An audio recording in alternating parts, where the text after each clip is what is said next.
అప్పుడు రాత్రి 8 అయింది. రాయల్ రెసిడెన్సీ ముందు ఆటో ఆగింది. భాస్కర్ ఆటో దిగి లగేజీ దించాడు. కాంతమ్మను చెయ్యి పట్టుకొని ఆటోలో నుంచి కిందకు దించాడు. అత్తా, ఇదే మనం ఉండే అపార్ట్మెంట్ అన్నాడు. కాంతమ్మ తలెత్తి ఆ బిల్డింగ్ను చూడటానికి ప్రయత్నించింది. పూర్తిగా తలెత్తలేకపోయింది. శరీరం సహకరించలేదు. ఆమె ఇప్పుడు ఎండిపోయిన చెట్టులా కనిపిస్తోంది. తలంతా పూర్తిగా తెల్లబడింది. కిరీటంలా మెరుస్తోంది. ఎంతో జీవితానుభవానికి గుర్తు అన్నట్లుగా ముఖం ముడతలు పడింది. బుగ్గలు లోతుకుపోయి ఉన్నాయి. జీవం లేని కళ్ళు గాజు గోళీల్లా కనిపిస్తున్నాయి. ఆమెను చూసిన వాళ్ళెవరైనా జబ్బు మనిషిని ఇట్టే పెట్టేయవచ్చు. భాస్కర్ మేనత్త కాంతమ్మ ఒంటరిగా ఊళ్ళో ఉంటుంది. భర్త చనిపోయి 30 ఏళ్ళయింది. పిల్లలు కలగలేదు. ఆమెకు ఇప్పుడు 80 ఏళ్ళు. భాస్కర్ బాబాయ్ కొడుకు విష్ణు ఫోన్ చేశాడు. కాంతమ్మ అత్తకు బాగాలేదు అన్నయ్య. ఇక్కడ డాక్టర్ హైదరాబాద్ తీసుకెళ్ళమన్నాడు. అక్కడ టెస్టులు అవి చేయాలని చెప్పాడు. నువ్వొచ్చి తీసుకెళ్ళు. ఆమెకు పిల్లలు లేకపోవటం వలన అన్న పిల్లల్ని ఎంతో గారాబంగా చూసేది. ఎండాకాలం సెలవుల్లో ఊరెళ్ళి అక్కడ సరదాగా గడిపేవాడు భాస్కర్. ఒక్కసారిగా చిన్నతనపు జ్ఞాపకాలు అతనిలో చెలరేగాయి. అవన్నీ మర్చిపోలేని మధుర స్మృతులు. సరే అని భాస్కర్ ఊరెళ్ళి మేనత్తను వెంటబెట్టుకొని హైదరాబాద్ తీసుకొచ్చాడు. భాస్కర్ ఆటో దిగటం చూసి అపార్ట్మెంట్ వాచ్మెన్ మల్లయ్య పరుగెత్తుకొచ్చి లగేజీ అందుకున్నాడు. అతను మేనత్తను లిఫ్ట్లో ఎక్కించి తనున్న 3వ అంతస్తులోని ఫ్లాట్కి తీసుకెళ్లాడు. భాస్కర్ వెళ్లేసరికి ఇల్లంతా సందడిగా ఉంది. అపార్ట్మెంట్లోని ఆడవాళ్లేగాక చుట్టుపక్కల ఇళ్లల్లో వాళ్ళు కూడా ఉన్నారు. అంతా పట్టు చీరలు, నగలు ధరించి కలకలలాడుతున్నారు. లహరి వరలక్ష్మి వ్రతం చేస్తోంది. ముత్తైదువులకు తాంబూలం ఇస్తోంది. అక్కడంతా సందడిగా ఉంది. ఆ సమయంలో భర్త తన రోగిష్టి మేనతను తీసుకురావటం ఆమెకు నచ్చలేదు. లగేజీ తెచ్చి లోపల పెట్టిన వాచ్మెన్తో చెప్పింది. మల్లయ్య, కారిడార్లో ఒక కుర్చీ వేసి ముసలావిడిని అందులో కూర్చోబెట్టు. లోపల వ్రతం ముగిసే వరకు కాంతమ్మ బయట అలాగే కూర్చుండిపోయింది. భాస్కర్ మంచినీళ్లు తెచ్చి ఆమెకు అందించాడు. అంతా వెళ్ళిపోయాక కాంతమ్మను లోపలకు తీసుకెళ్లాడు భాస్కర్. అది 3 బెడ్రూమ్లున్న ఫ్లాటు. ఒక గదిలోకి మేనత్తను తీసుకెళ్లాడు. అత్త, గీజర్ ఆన్ చేశాను. 5 నిమిషాల్లో నీళ్లు కాగుతాయి. స్నానం చేద్దువు గాని అన్నాడు. కాంతమ్మ నీరసంగా తలూపింది.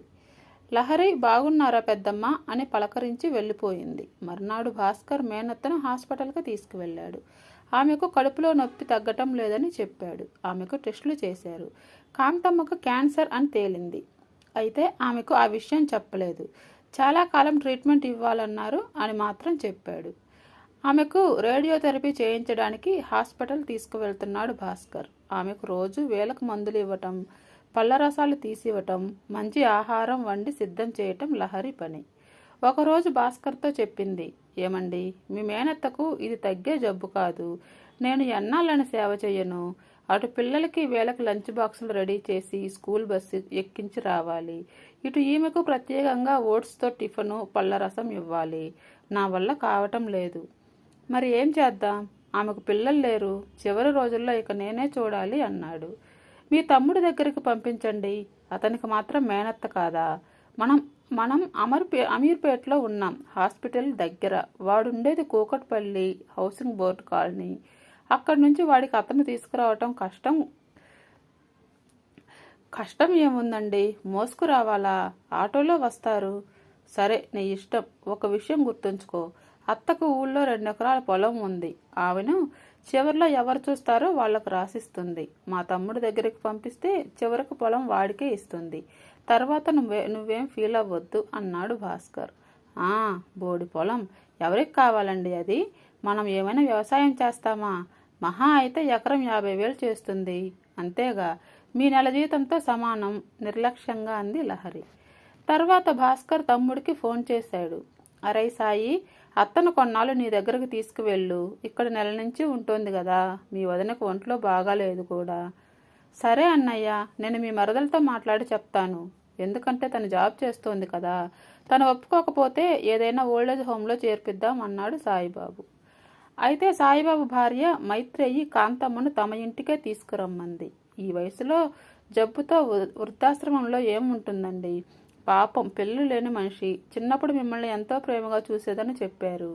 ఊరెళ్ళినప్పుడు నన్ను ఎంతో ఆప్యాయంగా చూసేది. మంచి చీర కొనుక్కో అమ్మా, నా కూతురు లాంటి దానివి అని డబ్బు ఇచ్చేది. వద్దన్నా ఊరుకునేది కాదు. నేను ఎట్లాగో అడ్జస్ట్ అవుతాలేండి. కాంతమ్మ పెద్దమ్మని మన ఇంటికి తీసుకురండి. సాయిబాబు సంతోషించాడు. పెద్దవాళ్లను ఆదరించాలని తమకి ఉన్నా ఇంట్లో భార్య సహకారం లేనిదే ఏం చేయలేడు. ఆ సంగతి అతనికి బాగా తెలుసు. అందుకే మేనత్తను ఇంటికి తీసుకురావడం గురించి భార్యను సంప్రదించాడు. మైత్రేయి కూడా మనసున్న మనిషి. కష్టసుఖాలు తెలిసింది కనుక మేనత్తను ఇంటికే తీసుకురమ్మంది. ఓల్డేజ్ హోంలో చేర్చడానికి ఒప్పుకోలేదు. తమ్ముడు మేనత్తను తన ఇంటికే తీసుకురమ్మని చెప్పినప్పుడు భాస్కర్ ఎంతో రిలీఫ్గా ఫీల్ అయ్యాడు. అమ్మయ్య, ఒక సమస్య పరిష్కారమైంది అని నిట్టూర్చాడు. మేనత్తను చివరి రోజుల్లో తన దగ్గరే ఉంచి ప్రేమగా చూసుకోవాలని అతని మనసులో ఉంది. చిన్నతనంలో తమని ప్రేమించిన మనిషికి చివరి రోజుల్లో ఆ ప్రేమను తిరిగి ఇవ్వటం మనిషికి తృప్తి కలిగించే విషయం. అటు ఊళ్ళో బంధువులు కూడా మెచ్చుకుంటారు. మేనత్తను హైదరాబాద్ తీసుకెళ్లి వైద్యం చేయించాడని, ఆఖరి రోజుల్లో బాగా చూసుకున్నాడని కలకాలం చెప్పుకుంటారు. కానీ భార్య సహకారం లేనిదే ఏం చేయగలడు? లహరి మనసు అతనికి అర్థమైంది. మేనత్తకు పరిచర్యలు చేయడంలో పెద్ద కష్టం ఏమీ లేదు. పని మనిషి ఎటూ ఉంది, కానీ ఆమె జబ్బు మనిషి. రేపు మంచాన పడుతుంది. తన పనులు తను చేసుకోలేని పరిస్థితి వస్తుంది. ఆమె సేవకు ప్రత్యేకంగా ఒక మనిషిని పెట్టుకోవాలి. తర్వాత చనిపోతుంది. తమ దగ్గరే అంత్యక్రియలు నిర్వహించాలి, దినం చేయాలి. అదంతా ఎవరు పడతారు? ఆమె తనకు జన్మనిచ్చిన తల్లి కాదు. అది భార్య ఆలోచన. భాస్కర్ కూడా భార్యను ఒత్తిడి చేయలేదు. ఎవరైనా ఏ పనైనా ఇష్టంగా చేస్తే కష్టం ఉండదు. అయిష్టంగా చేయాల్సి వస్తే కష్టంగా తోస్తుంది. అది లోకరీతి. భాస్కర్ మేనత్తను తీసుకెళ్లి కూకట్పల్లి హౌసింగ్ బోర్డు కాలనీలో ఉన్న తమ్ముడింట్లో వదిలిపెట్టాడు. సాయిబాబు ఉండేది ఎంఐజీ ఇల్లు. 2 గదులు, వంటగది, హాలుతో ఇరుకుగానే ఉంటుంది. అపార్ట్మెంట్లో ఫ్లాట్లా విశాలంగా ఉండదు. అయితే చుట్టూ ఖాళీ స్థలం ఉంది. పూల మొక్కలు, కూరగాయలు, పాదులు పెంచుకుంటూ ఉన్నారు. సొంత ఇల్లు వాళ్ళది. మైత్రేయి, పెద్దమ్మ బాగున్నావా?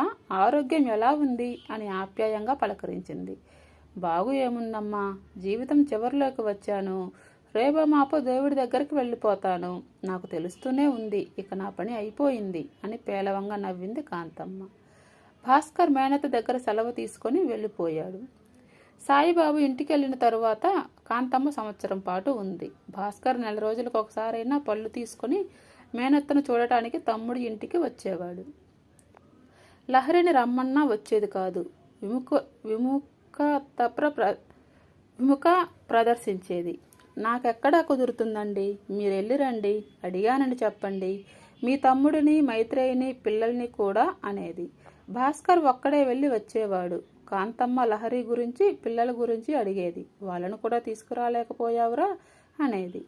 భాస్కర్ ఏదో కుంటిసాకు కల్పించి చెప్పేవాడు. ఒకరోజు తెల్లవారిన తర్వాత సాయిబాబు ఫోన్ చేశాడు. అన్నయ్య, అత్తయ్య చనిపోయింది. అంత్యక్రియలకు ఊరికి తీసుకెళ్దామా అన్నాడు. ఎందుకురా? అక్కడ మాత్రం ఎవరున్నారు? తలకొరివి మనమే పెట్టాలి. బాబాయ్ వాళ్ళకు చెప్తాను, ఎవరైనా వస్తే వస్తారు, ఇక్కడే చేద్దాం అన్నాడు. భాస్కర్, లహరి బయలుదేరారు సాయిబాబు ఇంటికి. దారిలో లహరి హెచ్చరించింది. ఏమండి, అంత్యక్రియలు మీ తమ్ముడినే చేయమనండి. ఆడవాళ్ళకి చిన్న కొడుకే చేస్తాడు. అది మన సంప్రదాయం. ఆవిడ మీకు తల్లి లాంటిదే కదా. భాస్కర్ ఏం మాట్లాడలేదు. భార్య చెప్పిన విషయం ఆలోచిస్తూ ఉండిపోయాడు. అక్కడికి వెళ్ళిన తర్వాత చూద్దాం అనుకున్నాడు. అయితే అతనికి అవసరం రాలేదు. సాయిబాబే మేనత్తకు అంత్యక్రియలు చేయడానికి పూనుకున్నాడు. అన్నను సంప్రదించలేదు. లహరి సంతోషించింది. కాంతమ్మ చనిపోయి 3 సంవత్సరాలైంది. ఆమెకు కర్మ చేసిన సాయిబాబు 3 సంవత్సరాలు తద్దినం పెట్టాడు. అరే సాయి, కర్మ చేశావు కనుక 3 ఏళ్ళు తద్దినం పెట్టావు. ఇక చాలు, మనోళ్ళు అంతవరకే చేస్తారు అన్నాడు ఊరు నుంచి వచ్చిన బాబాయ్ కోటయ్య. సంవత్సరం తర్వాత సాయిబాబు, మైత్రేయి భాస్కర్ ఫ్లాట్కి వచ్చారు. కొత్త ఇల్లు కట్టుకున్నాం, ఆదివారం రాత్రి గృహప్రవేశం అని ఆహ్వానం ఇచ్చారు. గృహప్రవేశానికి వెళ్ళిన భాస్కర్కి తల తిరిగినంత పనైంది ఆ భవనం చూసి. ఇక లహరి బిత్తరపోయి నోరు తెరుచుకొని ఉండిపోయింది. అది 3 అంతస్తుల భవనం, 6 పోర్షన్లు. కాంతమ్మ నిలయం అని స్టెయిన్లెస్ అక్షరాలు ఎండలో మిలమిలా మెరుస్తున్నాయి. రండి రండి అని అన్నా వదినల్ని ఆహ్వానించాడు సాయిబాబు. మైత్రేయి ఖరీదైన పట్టుచీరలో, మెడలో డైమండ్ నెక్లెస్తో అపర లక్ష్మీదేవిలా కనిపిస్తుంది. ఏరా, లోన్ తీసుకొని కట్టించావా అని అడిగాడు భాస్కర్ తమ్ముణ్ణి. లేదు అన్నయ్య, కాంతమ్మ అత్త నాకు ఊళ్ళో ఉన్న 2 ఎకరాలు రాసింది కదా, అక్కడికి రాజధాని వస్తున్నదని రేటు పెరిగాయని బాబాయ్ బేరం తీసుకొచ్చాడు. అమ్మేశాను. 2 కోట్లు వచ్చాయి. ఆ డబ్బుతో కట్టాను అని చెప్పాడు సాయిబాబు. ఆ భవనానికి కాంతమ్మ నిలయం అని తమ్ముడు పేరు పెట్టడంలోని ఆంతర్యం గ్రహించాడు భాస్కర్. లహరి మాత్రం అంతర్మథనంలో పడింది. ఏమండి, మీ మేనత్త మన దగ్గరే ఉంచుకుంటే ఆ కోట్లు మనకే వచ్చేవి కదండి. దేనికైనా ప్రాప్తం ఉండాలి అంది. ప్రాప్తం ఎలా సిద్ధిస్తుంది? కర్మను బట్టి. శ్రీకృష్ణుడు అందుకే చెప్పాడు, కర్మ చెయ్యి ఫలితం ఆశించు అని. కర్మ అంటే పని అని అర్థం. మా తమ్ముడు కర్మ చేశాడు, ఫలితం అనుభవిస్తున్నాడు. అదే కాకుండా మనం ఇతరులకు ఏదైనా మేలు సహాయం చేస్తే కదా మనకు ప్రాప్తం సిద్ధించేది. ఎవరికి ఏమీ చేయకుండా ఆశించడం ఎందుకు? భాస్కర్ చెప్పింది యథార్థమే అయినా తనను చీవాట్లు పెట్టినట్లు అనిపించింది లహరికి. ఓకే ఫ్రెండ్స్, దీంతో స్టోరీ అయిపోయింది. నచ్చితే ఒక లైక్ చేయండి, షేర్ చేయండి, నా ఛానల్ని సబ్స్క్రైబ్ చేయండి. Thank you friends.